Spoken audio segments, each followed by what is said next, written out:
অপরূপ সৌন্দর্যের ভিতর এই বাঘা ৬ গম্বুজ মসজিদ।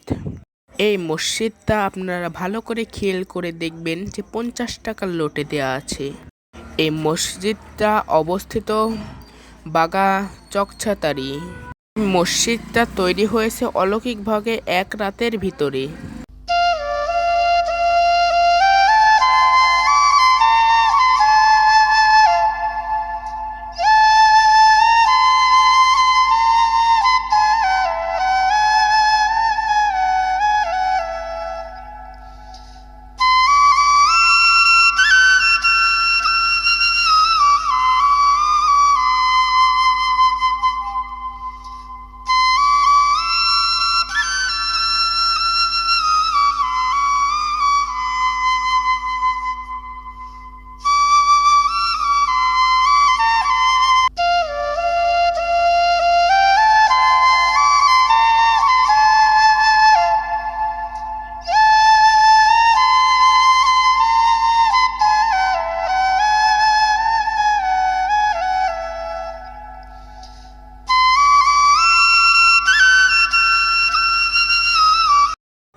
এখানে আল্লাহর বান্দাদের ওযু করার জন্য এই ছোট ছোট টেপকলগুলি তৈরি করা হয়েছে, যেন এখানে আল্লাহর বান্দারা ওযু কায়েম করতে পারে।